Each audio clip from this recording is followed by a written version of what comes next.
en la cadena SER, con Iker Jiménez.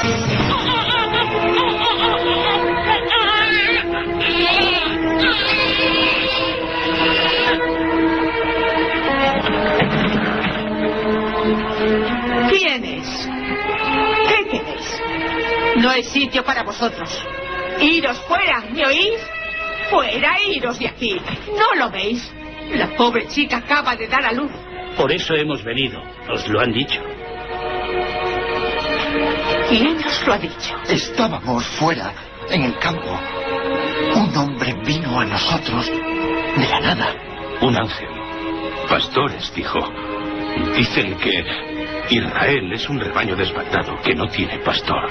Y luego dijo, esta noche ha nacido el pastor.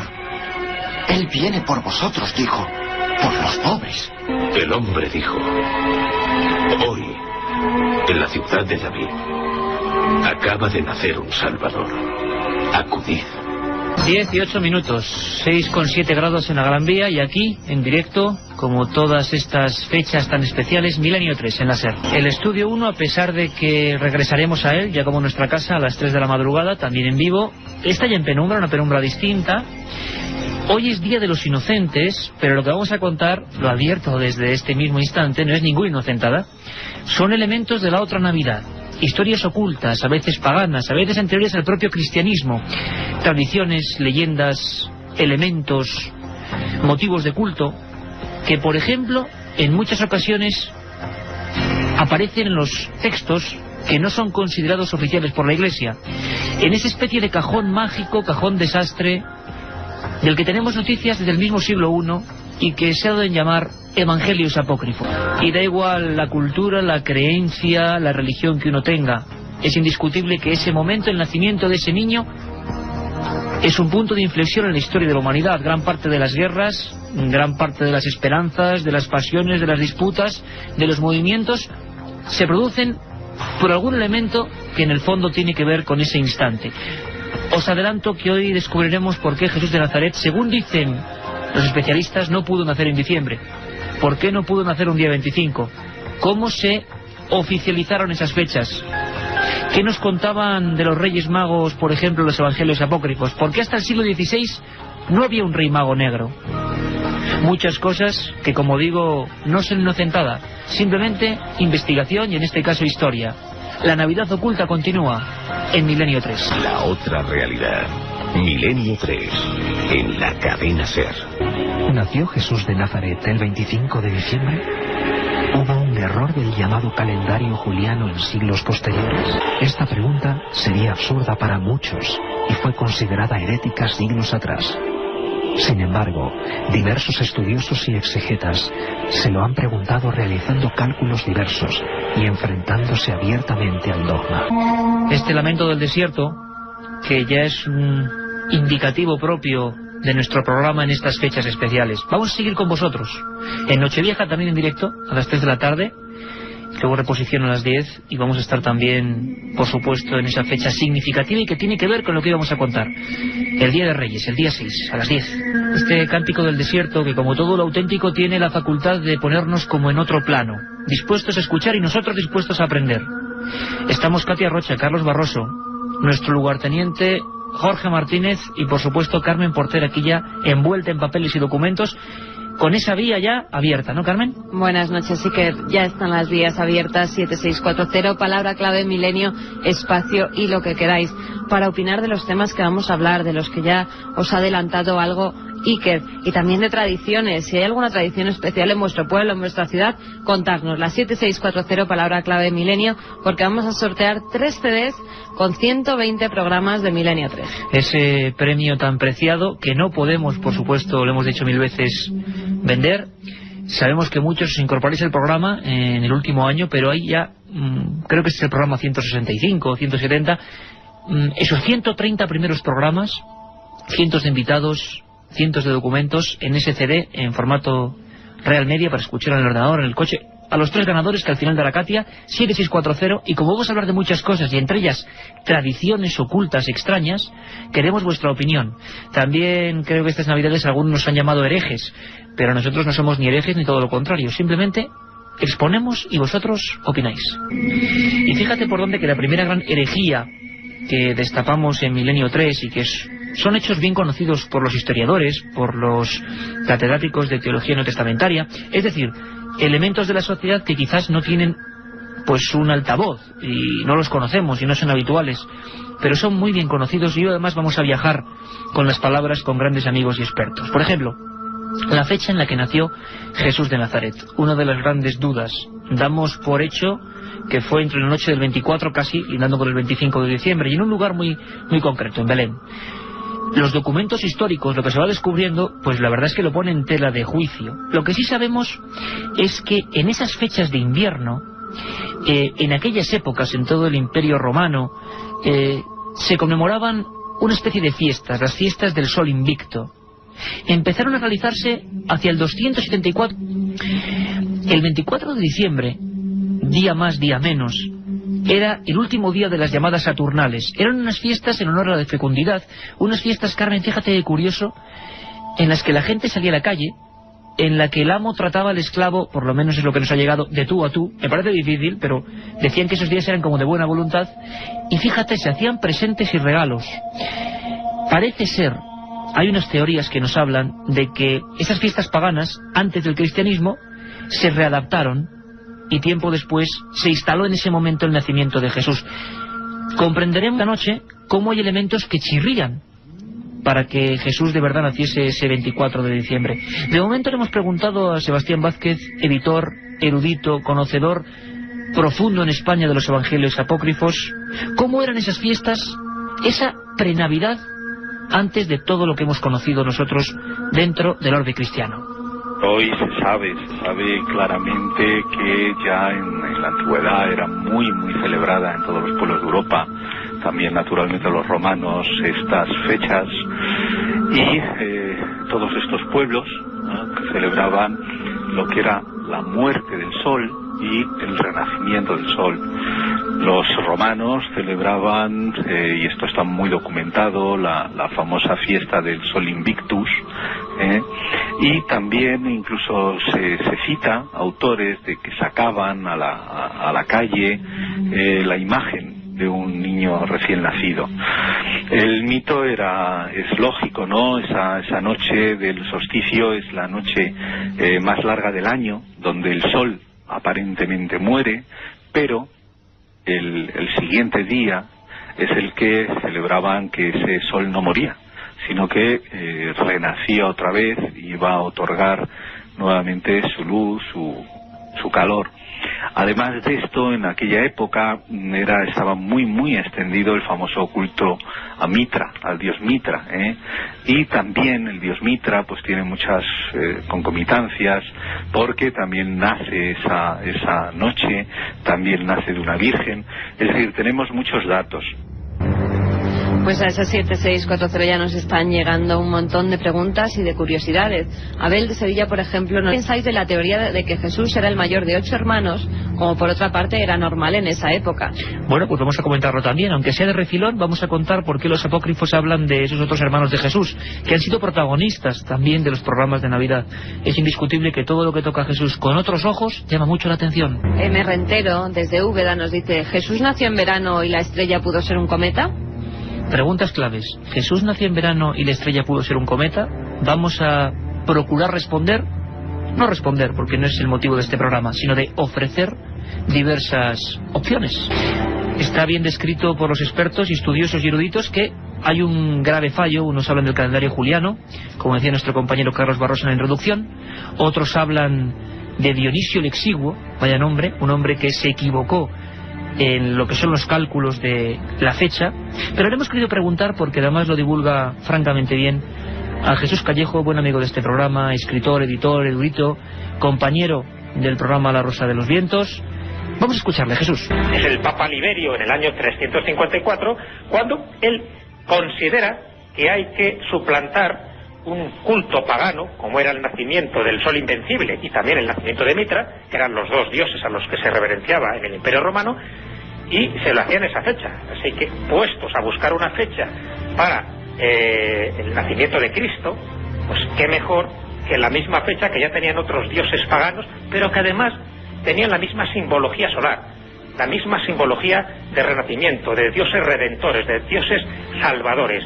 Y Jesús cumplía perfectamente esa misma trayectoria, esos mismos requisitos. Entonces se fija no tanto en el solsticio de invierno, porque no coincide exactamente, pero sí en la misma fecha que otros dioses la tenían asignada desde tiempos inmemoriales. Y por lo tanto el Papa Liberio, pues casi por decretazo, fija como fecha inmutable la noche del 24 al 25 de diciembre. Pero ojo, anteriormente hubo muchas discrepancias. Se sabe perfectamente que Jesús no pudo haber nacido en diciembre. Que Jesús de Nazaret no pudo haber nacido en diciembre sería, pues bueno, una cosa que desde luego nos sorprende. Incluso todos estos días, desde luego, sumergiéndonos profundamente en legajos, en estudios, en opiniones de lo más diverso, a favor y en contra, nos hemos encontrado como, por ejemplo, el célebre Clemente de Alejandría, él criticaba a los que intentaban poner fecha de nacimiento de Jesús como si fuera un rey faraón. Se consideraba herejía en aquella época intentar... Estamos dándonos cuenta de que hablamos de hace 2000 y pico años. No era calcular el tiempo como ahora, no había esos fastuosos sistemas como hay hoy digitales, estos relojes. El tiempo nos parece un compañero habitual ahora, pero entonces imagino que con el paso de los siglos calcular las cosas sería mucho más difícil. Impropio festejar su aniversario, decía Clemente de Alejandría. Sin embargo, en estas fechas lo estamos festejando. Se va más al fondo incluso. Jesús Callejo nos va a contar ahora cómo se propusieron otras fechas. Fíjate qué sorprendente, Carmen, que se calcularon otros días, y además muy diversos, y se instauraron como nacimiento de Jesús antes del siglo IV, antes de que se pusiera, digamos, como fecha oficial, el 25 de diciembre.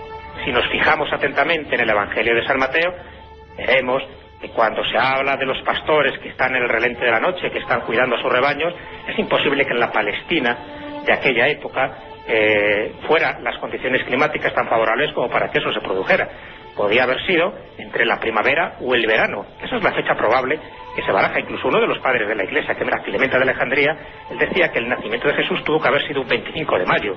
Pero si a eso lo juntamos otras fechas, como la del 10 de enero, de marzo, el 20 de abril, se han barajado más de 100 fechas distintas para considerar el nacimiento de Cristo. Bueno, la que prevaleció al final fue la del Papa Liberio, a raíz también del concilio de Nicea, y se estableció urbi et orbi para todo el mundo cristiano que fuera esa. Y de esta forma se solaparon mitos paganos con el nuevo mito emergente en aquella época, en el siglo IV, que era el cristianismo, y en fin, hasta estos días nos ha durado. Un viaje en busca del misterio.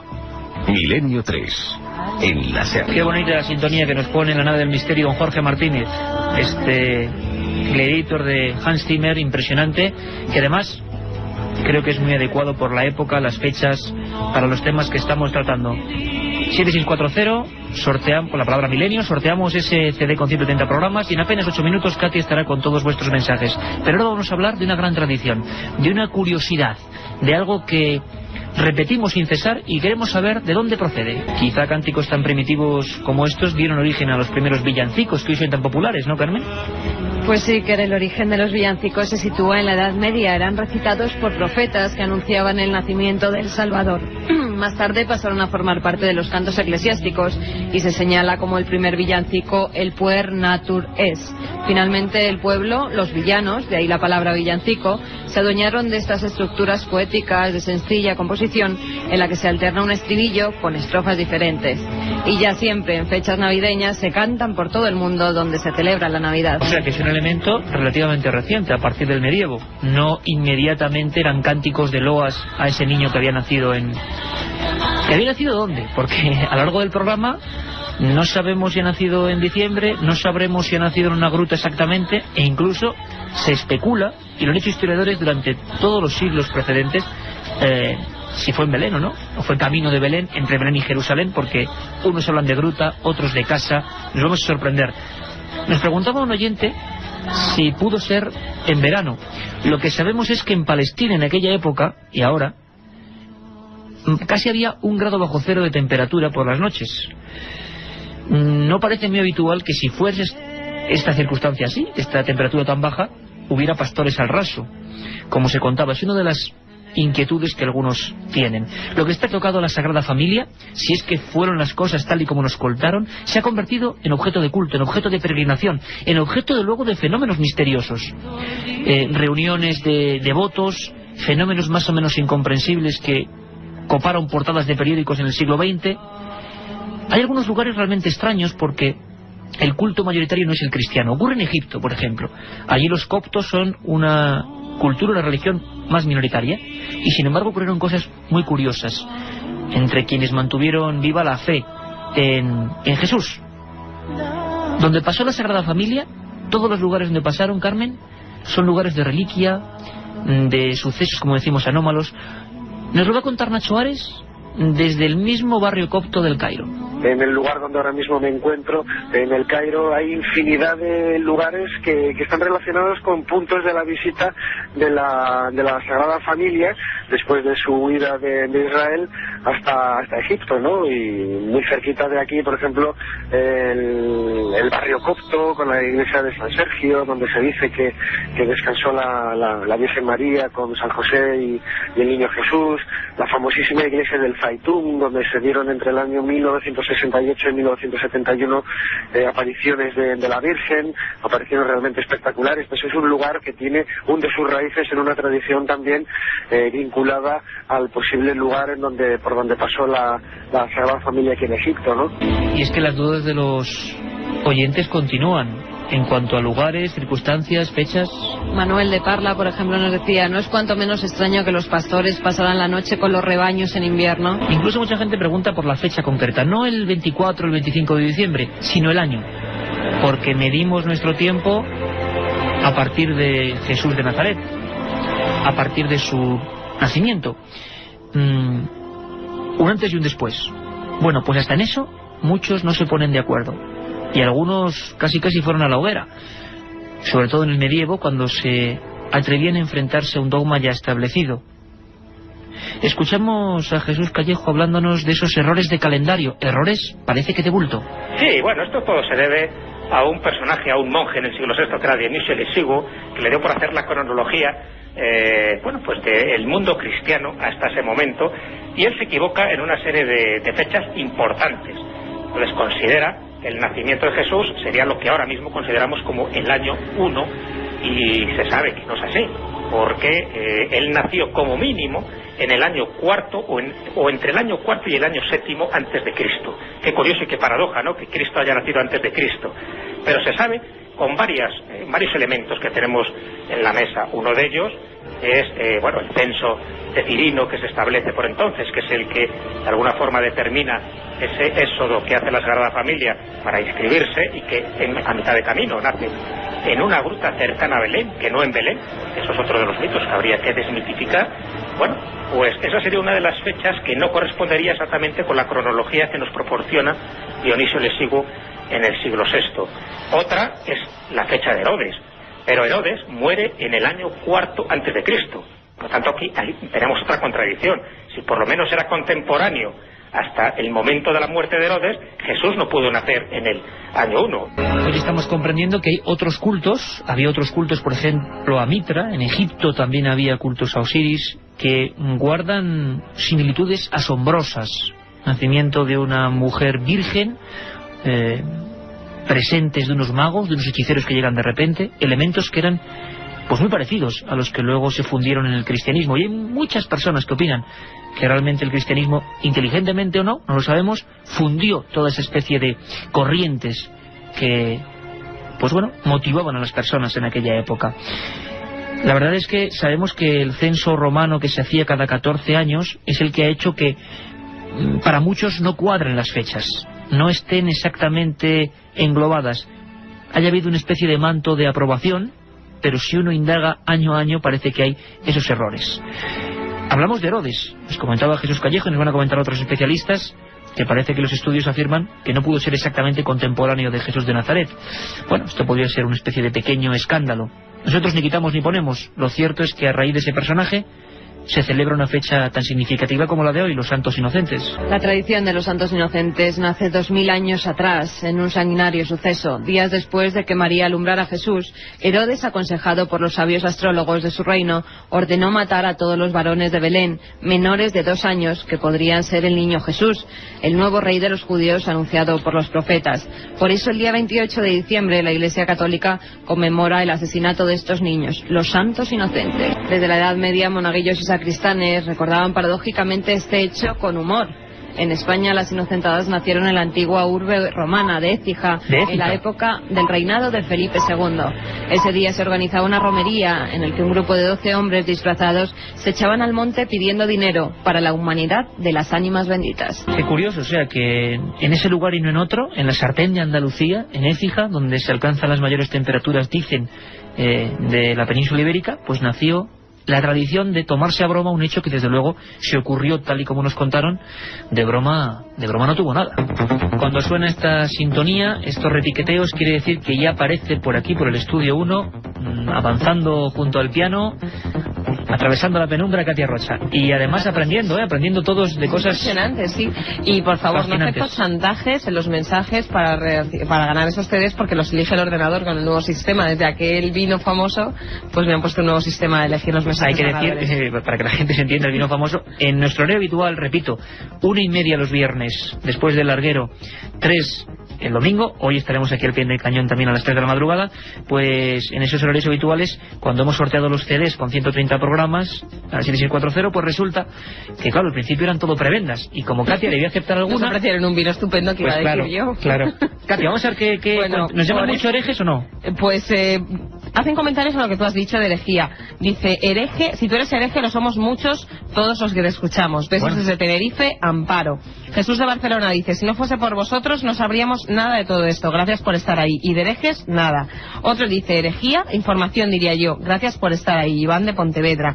Y otro oyente nos dice, herejía, no es herejía, es información, para tradiciones las de mi pueblo, que en esta época estamos todos de matanza. Menuda Navidad. Oye, pues muy bien, la gente no se considera hereje. Claro, ahora puede sonar más o menos exótico, pero hace unos siglos llamarte hereje, cuando menos te ponían el San Benito, que era aquella simbología en la vestimenta que era terrible. Yo, como siempre, me salgo. Un día hablaremos de célebres herejes españoles y ya veréis cómo nos vamos a sobrecoger todos. Mira, Pilia de Sierra Zaragoza dice, si no se sabe cuándo ni dónde nació, ¿por qué vamos a pensar que existió? ¿No sería una invención de la Iglesia? Bueno, yo creo que hicimos un programa hace un año de Jesús de Nazaret como figura, y hay personas que aseguran que hay documentos incluso arqueológicos, históricos, de que existió, y otros que no existió. Yo francamente creo que existió, y creo que hay elementos bastante sólidos para saber que existió, y sobre todo parece que lo más importante no es la existencia física, sino si realmente ese hombre impulsó ciertos mensajes que parece que han calado hondo, ¿no?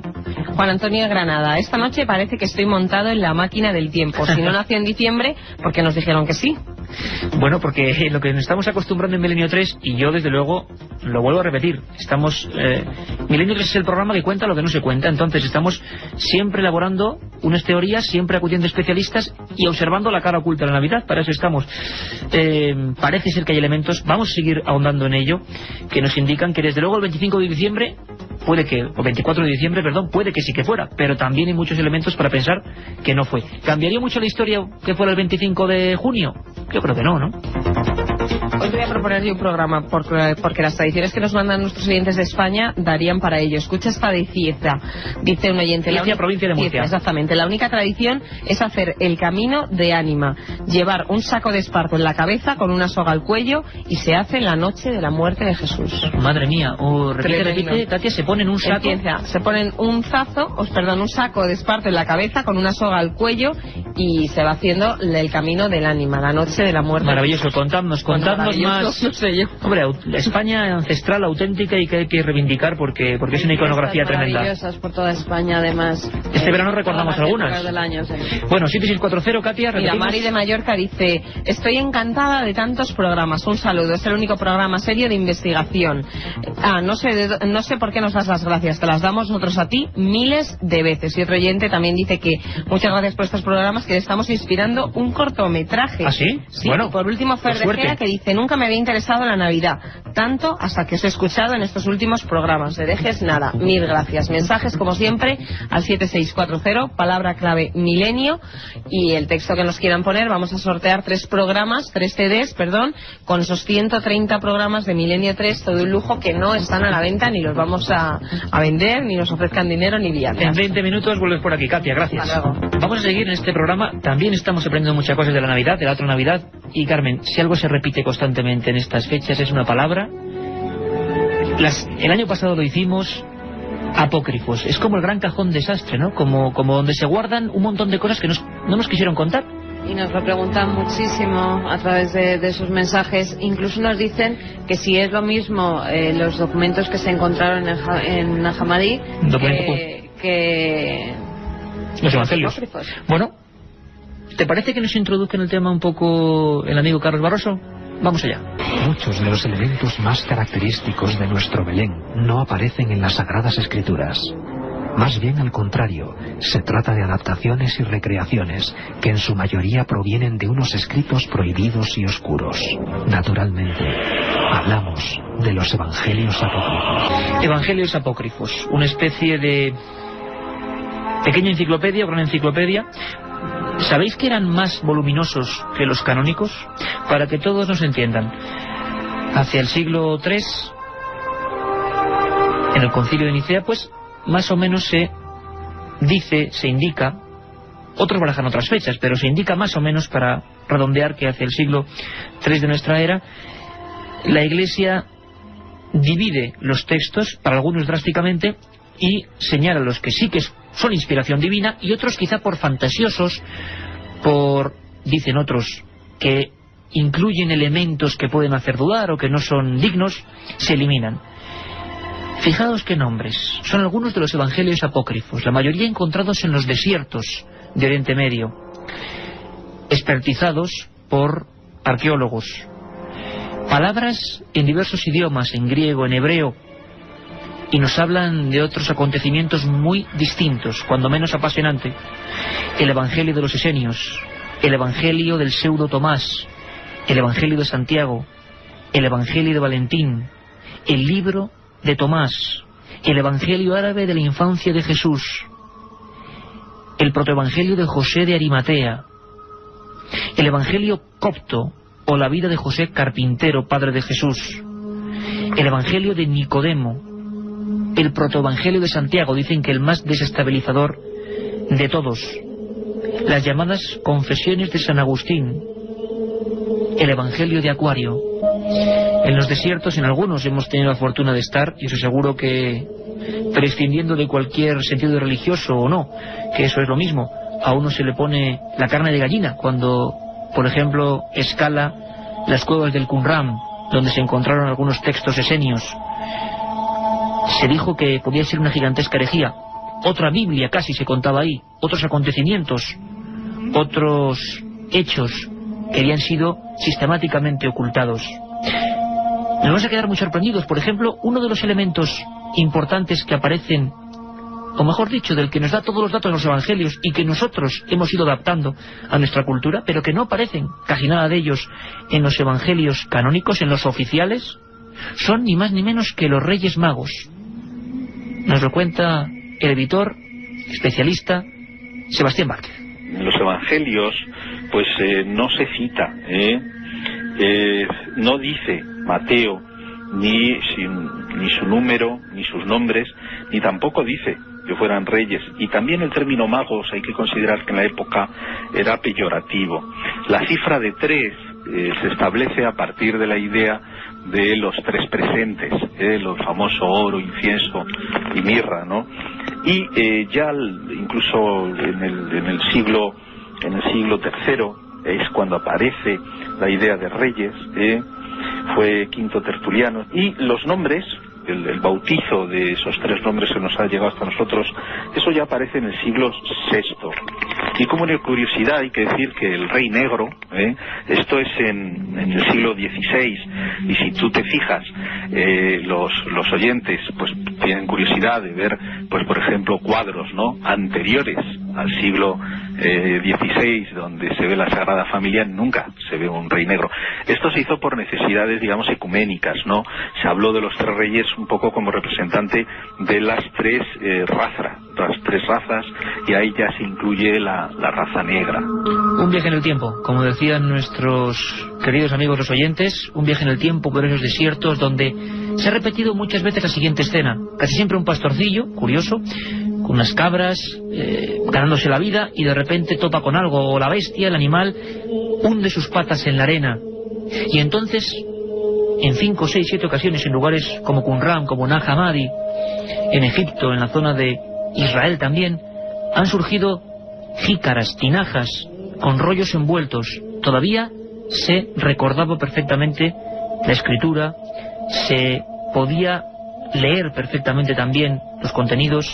Algunos estaban troceados, otros envueltos en pez, perfectamente conservados. Allí estaban los apócrifos. Algunos incluso, como el llamado Evangelio del Pseudo Tomás, aseguraba que Jesús de Nazaret tuvo una vida muy prolífica, tuvo una vida intensa, y era depositario de poderes aparentemente paranormales. Cuenta, incluso en algunos momentos, enfrentamientos con otros niños, una especie de luz malévola que salía de sus manos, porque los evangelios canónicos, los oficiales, si os dais cuenta, entre prácticamente el nacimiento, los primeros años, y su regreso a los 30 años, no nos cuenta nada. Todos son sombras. A ese 7640 nos están llegando muchos mensajes, algunos de ellos preguntando por los apócrifos. Por ejemplo, Ángel de Ciudad Real: ¿por qué la Iglesia no reconoce los evangelios apócrifos? ¿Qué hay de malo en ellos?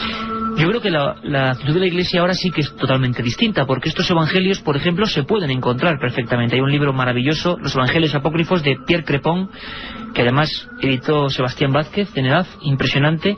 Yo descubrí este tema gracias a ese libro, porque están perfectamente descritos, bien traducidos, porque en algunos momentos son complejos, pero claro, hay cosas escandalosas. Probablemente son fábulas, sí, pero ¿por qué los distinguen de los otros? Algunos apócrifos incluso son más próximos en el tiempo a Jesús que algunos de los reportajes, de las crónicas, de esos magníficos reporteros que debieron ser los evangelistas. Isabel desde Móstoles nos dice: Jesús predicó el amor, que es lo importante. Vuestra información magnífica, completa, porque no ofendéis.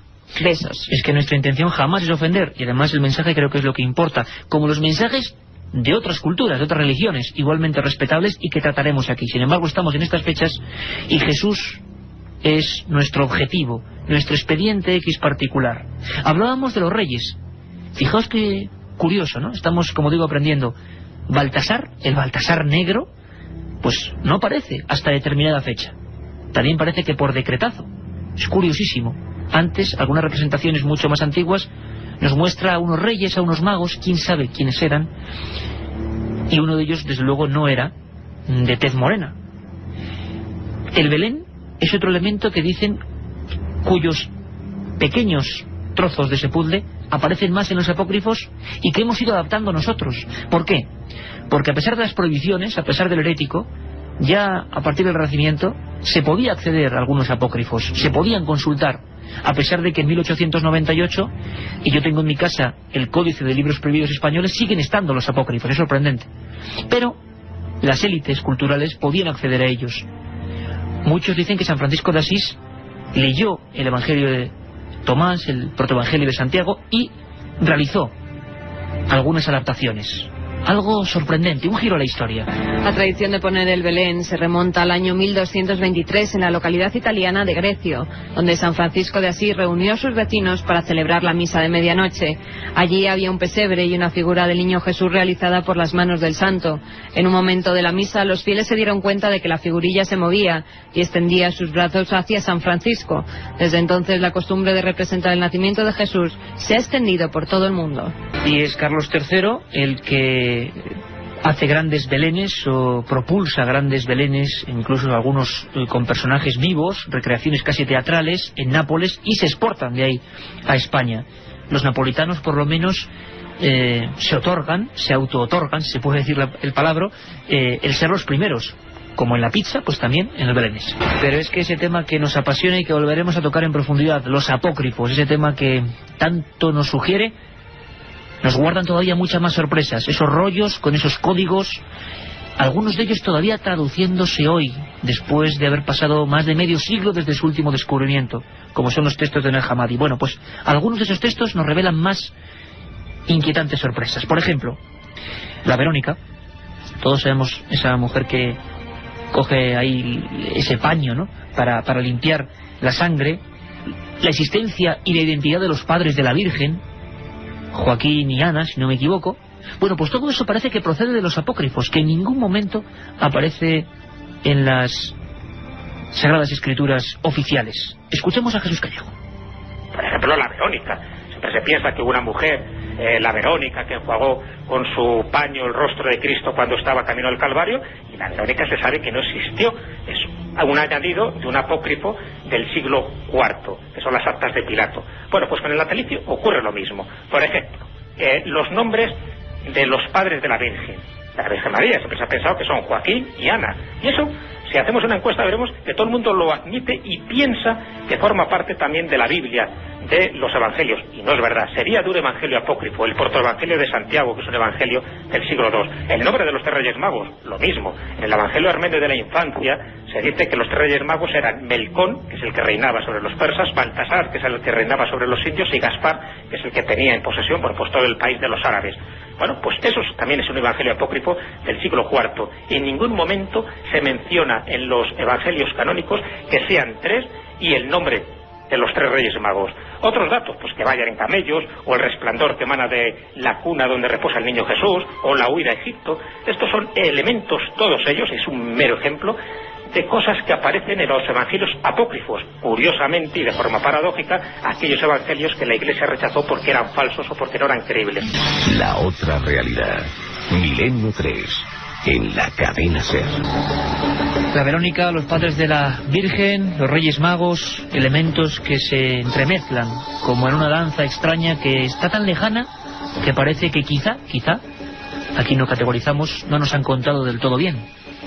Lo que sí nos han contado bien, por ejemplo, es la tradición del rosco. Hay que reconocerlo, estamos conjuntando cosas que casi parecen herejía porque parecen de humor, pero también hay humor, por supuesto, en estas fechas.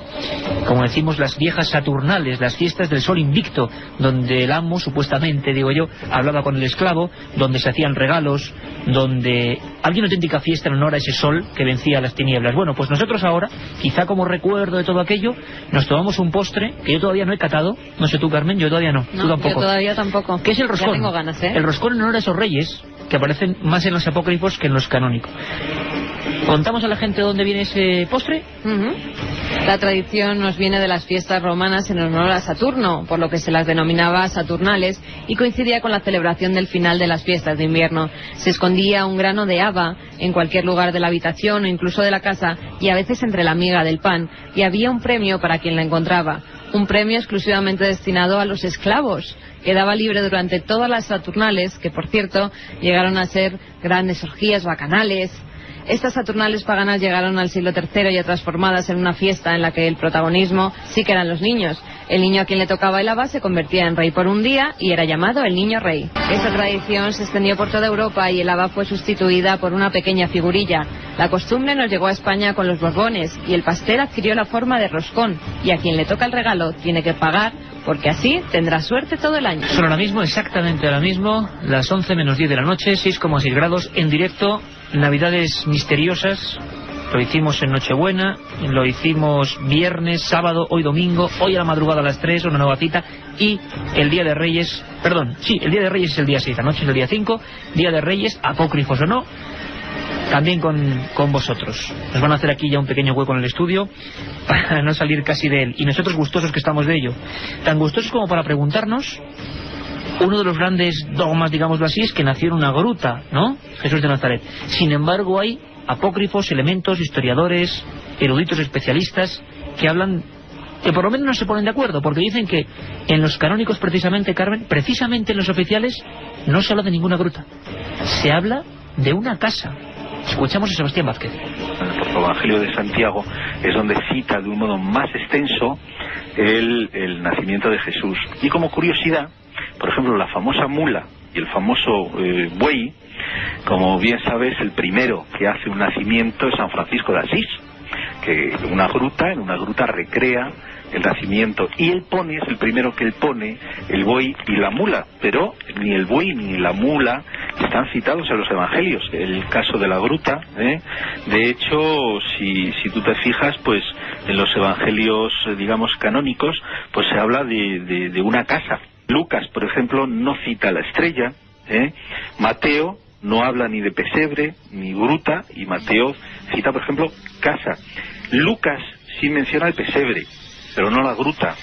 O sea que la sensación que nos da es que conjuntando evangelios canónicos, los oficiales y los que quedaron fuera, los centenares de hojas de textos, de papiros, de legajos que quedaron fuera, pues nadie se pone de acuerdo en el fondo, porque unos hablan de gruta, otros de pesebre, y nos preguntan por una cosa muy concreta en el 7640. Ahora mismo viene Katia, podéis seguir, por supuesto, mandando preguntas, opiniones, con esos 3 CDs con 130 programas. Carmen, nos preguntan por un elemento que además tiene mucho que ver con el misterio, ¿no? Nos están preguntando mucho por la estrella de Belén, que si era un cometa, que si de verdad era una estrella, que no podía ser una estrella tantos días que se viera para que la siguieran los Reyes Magos, y que se moviese. Incluso nos dicen que si podía ser un ovni. Bueno, opiniones para todos los gustos, y aquí enlazamos con el misterio. Las teorías, hasta Johannes Kepler se puso a teorizar sobre qué podía ser esa estrella que, no lo olvidéis, marca gran parte de nuestra cultura occidental. Escuchemos a Jesús Callejo. No era una estrella, no era el cometa Halley, que es una de las hipótesis que más se ha barajado, porque se sabe que el paso más cercano que tuvo la Tierra de esa periodicidad de 76 años que tiene, pues el más cercano en aquella época fue en el año 12 a.C. Por lo tanto, ni siquiera estaría en esa horquilla que hemos barajado entre el año IV y el año VII a.C. Hay que descartar el cometa Halley. No era un asteroide, no tenía ningún comportamiento parecido al asteroide. Las dos hipótesis astronómicas que se han barajado es la conjunción planetaria de Júpiter-Saturno en el signo de Piscis, que junto con el planeta Tierra haría esa triple conjunción extrañísima que ya lo mencionó en el siglo XVII Johannes Kepler, y bueno, pensó que ese fenómeno es el que pudo haber provocado una luminosidad fuera de lo normal en la Palestina de aquel tiempo. Y para otros, bueno, cometa Halley, explosión. El Instituto Astrofísico de Canarias habla de una explosión, de una nova, un fenómeno desde luego irrepetible, extraño, tan extraño como para que muchos amigos del misterio, miembros de este programa como Javier Sierra, que ahora mismo en el Cairo, pues piensen en cosas más sugestivas, un paso más allá, un ovni, un objeto volante identificado. ¿Por qué no? Le escuchamos. También está la posibilidad de que la estrella de Belén pudiera haber sido otro tipo de fenómeno, un fenómeno de la baja atmósfera, tal como describe un evangelio apócrifo, que es el protoevangelio de Santiago. En ese protoevangelio se describe un objeto muy luminoso que inunda el portal de Belén en el momento en el que la Virgen da a luz, y que incluso produce parálisis en los testigos vecinos en medio de un inconmensurable silencio. Para ti, Iker, y para muchos oyentes de Milenio 3, esto es casi como describir un encuentro cercano con un ovni. Y técnicamente la estrella de Belén es eso, hasta la fecha, un objeto volador no identificado, el mismo que ponemos todas las navidades en la punta, en la cresta del árbol de Navidad. Teorías para todos los gustos. Nos preguntan oyentes de 8 años por Santa Claus. 8 años. Sí, nos dicen, hola Iker y compañía, tenemos una hija de 8 años también adicta que pregunta quién es Santa Claus. Sois enormes, Lucía, Emilio y Azul. Vamos a responderle. Pues vamos a contárselo en unos minutitos. San Nicolás de Bari, que es como se llamaba la figura en la que se basa Papá Noel, nació en Parada de Licia, una antigua provincia de Asia Menor, hacia el año 1300. En Mira, Turquía, fue nombrado obispo y, según cuenta la tradición, siempre se distinguió por su generosidad con los niños. Ya en la Edad Media la fama de San Nicolás llegó hasta Europa y países germánicos como los estados alemanes y holandeses, que lo convirtieron en su patrón, al que llamaban Sinterklaas. En 1809 el escritor norteamericano Washington Irving escribió un libro donde se describía tanto al santo como un hombre grueso, generoso, bonachón, vestido con un sombrero de ala, con calzón y con una pipa en su boca. Se dedicaba a llevar regalos que arrojaba por la chimenea gracias a un trineo volador que arrastraba un caballo. Esta historia hizo que los norteamericanos también comenzasen a celebrar la fiesta de Santa Claus. El primer dibujo de Papá Noel lo realiza Thomas Nast en 1863 y es luego Hudson Bloom quien por encargo de la firma Coca-Cola le vistió con colores de la marca rojo y blanco, porque antes a Papá Noel se le representaba vestido de verde intenso. ¿Cómo se llamaba la oyente de 8 años? Pues no sé si será Lucía o Azul, porque es firma la madre y la hija. Pues los deseos son órdenes. Ahí estaba la biografía, la ficha de ese otro enigma amable, que es Santa Claus. Y Katia ya está aquí. Vamos primero con los 3 ganadores del CD. Vale, si quieres, pero primero te voy a leer un mensaje vamos allá. De José de Barcelona. La máquina no lo he elegido como ganador, pero fíjate si me chantajean. Dice: hola Katia, yo me casaba contigo simplemente por tener los CDs. Pues gracias a José, pero no hay chantaje, ¿eh? Encima haciéndome favores. Está llegando la cosa a unos grados. A las 3 habrá otra oportunidad, porque a las 3 y en madrugada de... Perdona, ¿cómo estoy yo? Semana Santa, me diría. Estoy con la Navidad colapsado. El día 31 a las 3 de la tarde y a las 10... a 4 de la tarde en directo, ¿eh? Y luego de 10 a 11 de la noche se repite. Y el día 6 también. Perfecto, pues habrá nuevas oportunidades y sortearemos, Katy, si te parece, más CDs con todos los programas. Pero los oyentes son incansables porque nos mandan muchos mensajes pidiendo más programas de Navidad. Es que no podemos más. Bueno, los ganadores: Jesús Cruz Salvador, de La Rioja. Dice: como se demuestre que esto es una falsa, mi nombre pierde su gracia. Bueno, pues para él ustedes. Otro oyente, Cristina de Madrid, dice: trabajo en Onda Cero. No des mis apellidos, por favor. Siempre os escucho, me encanta el programa. ¿Me ficháis? Y el último ganador, Rafael del Rompido, Huelva. Vuestro programa es para escucharlo tomando apuntes. Ole por ustedes.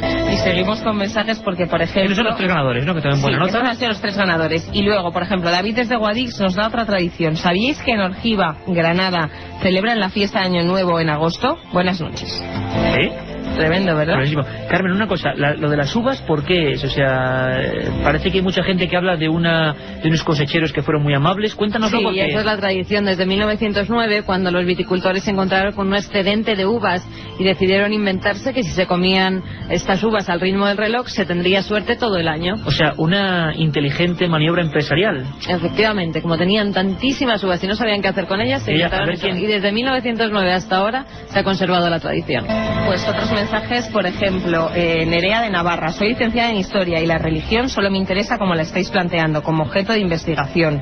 Feliz Navidad. Recordad los horarios de los programas. Bueno, pues esta noche a las 3 de la madrugada y de 3 a 4 de la madrugada, y el miércoles, día 31, fin de año, vamos a hacer un programa de 3 a 4 de la tarde, lo mejor del año, un resumen estupendo en directo, y luego lo repetiremos de 10 a 11 de la noche. Y el día de Reyes, pues volvemos otra vez. Además, en Nochevieja vamos a tener documentos increíbles, historiadores, el director de la Policía Científica Española, que estuvo aquí hablándonos de misterios, que nos dejó alucinados, el hombre que maneja 1400 científicos de la policía, y muchísimas cosas. ¿Recordáis documentos como la madre que tiene a su hija criogenizada en Estados Unidos, la única española que está ahora mismo a estas horas, a las 22:59, metida en un tanque de nitrógeno líquido en Alcor, en todo lo que hemos vivido tan solo en 3 meses?